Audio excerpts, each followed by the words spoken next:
Les colistiers de Donald Trump et Hillary Clinton se sont affrontés mardi soir lors d'un débat à couteau tiré, s'opposant sur leurs idées et leurs visions dans ce qui était la première occasion pour des millions d'Américains de découvrir les deux candidats à la vice-présidence.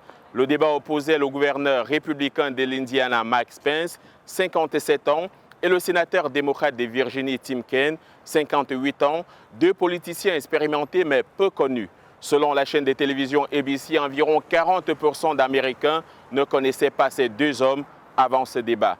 Restés jusqu'ici dans l'ombre d'une campagne très chahutée entre Hillary Clinton et Donald Trump, Tim Kaine et Mike Pence ont saisi l'occasion de ces débats pour défendre leurs colistiers, mais aussi pour modérer leurs excès ou éclairer leurs zones d'ombre.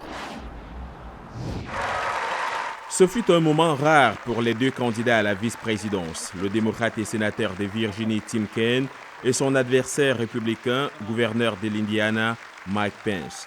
Après une poignée de main amicale, le débat a rapidement tourné au contentieux lorsque Kaine a poussé Pence à défendre une série de remarques controversées faites par le candidat républicain à la présidence, Donald Trump.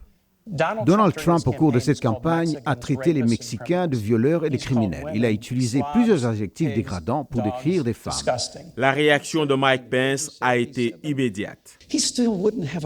Cela ne correspond toujours pas à une fraction des insultes d'Hillary Clinton quand elle a dit que la moitié de nos partisans étaient un panier de déplorables et qu'ils étaient irrécupérables.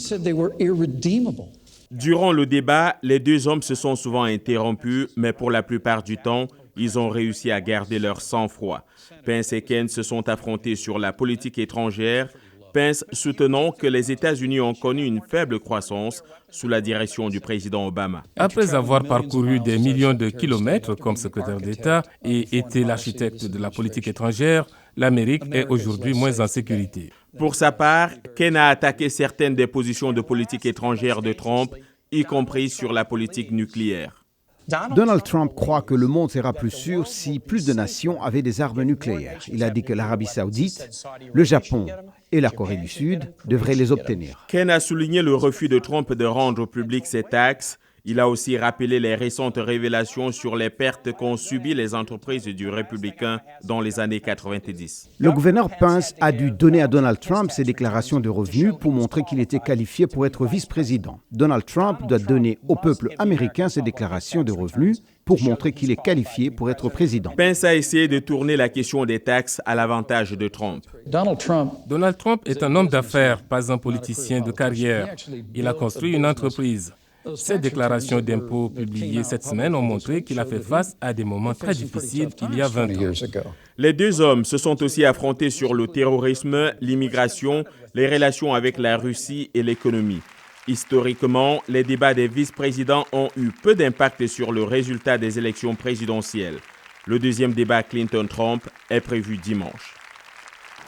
L'Amérique a donc découvert son éventuel futur vice-président lors de cet unique débat. Tim Kaine et Mike Pence, qu'on dit discrets mais expérimentés, ont fait valoir leurs arguments. Ces débats, consacrés à la politique intérieure et internationale, interviennent au moment où la démocrate Hillary Clinton progresse dans les sondages après une semaine difficile pour le républicain Donald Trump. Les deux principaux candidats à la présidence américaine s'affrontent à nouveau ce dimanche pour leur deuxième débat. John Linden, Washington, VOA Afrique.